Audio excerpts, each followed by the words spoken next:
Julian Assange, he of WikiLeaks, has been granted asylum to Ecuador. He's holed up at the Ecuadorian embassy in London.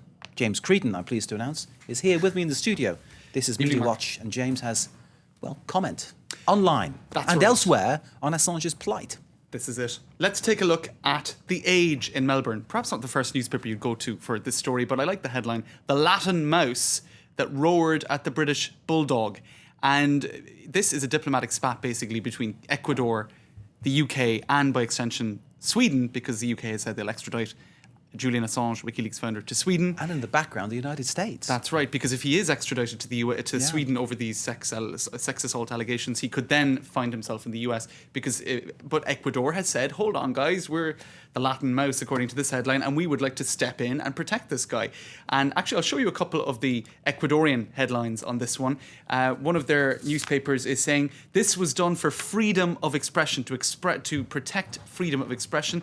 In the US, if he finds himself there, he risks the death penalty. This is because WikiLeaks exposed so much information that the US military, etc., and the state wanted to keep secret. So essentially, the Ecuadorian paper is saying that their country is doing this for the good of freedom of expression. This paper as well, citing Assange, thanking Ecuador for their courage. Now, take a look at this tweet, because this is a New York Times journalist. Now, she's a bit skeptical about all of this. She's saying, well, Ecuador actually doesn't really have a very good record when it comes to respecting journalism and freedom of speech.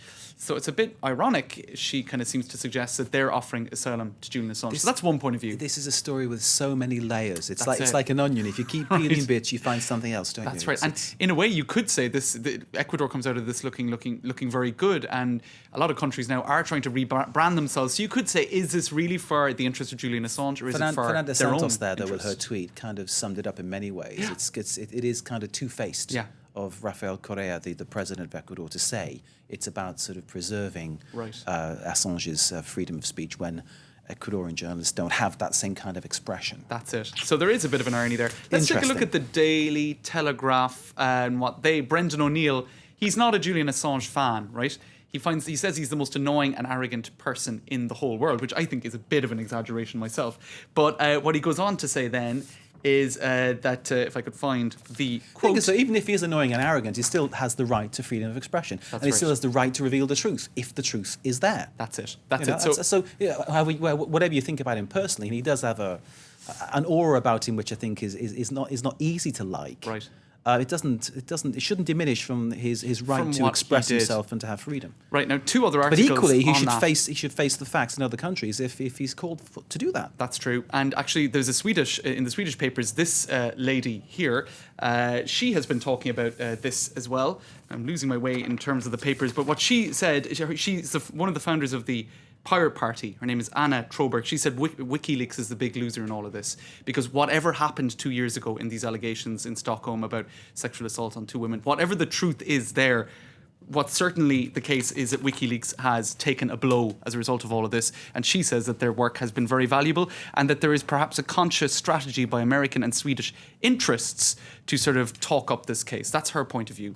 So there you go. It's a bit of a quagmire. And one final blog to show you, Mark. Craig Murray, he's a former ambassador for the UK and human rights activist. Now, he says that on his blog that sources at the British Foreign Office tell him that the US put Britain under a lot of pressure to say that to go into the Ecuadorian embassy and actually get Mr. Assange out. So he's calling America's vassal. That's how he's referring to the United Kingdom. That's right. He said, I returned to the UK today astonished by private confirmation from within the Foreign Office that the UK is intending to enter the Ecuadorian embassy and seize Julian Assange under huge pressure from the US. He also says that would be a total breach of the Vienna Convention, on which I suppose, what would you say, codifies diplomatic procedures. It's interesting because I can think back to when a British policewoman was shot dead in the 1980s outside the Libyan embassy. The UK didn't then enter the Libyan embassy and get the gunman. Right. Those kind of things. So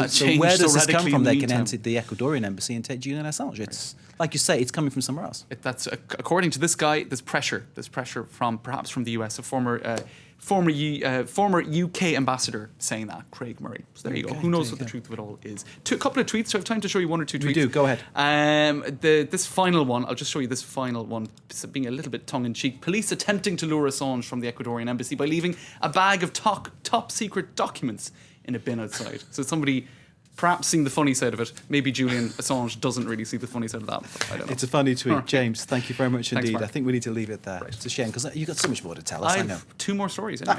Tomorrow. James Creedon, tune in again. It's always worth it. Thank you very much indeed, sir.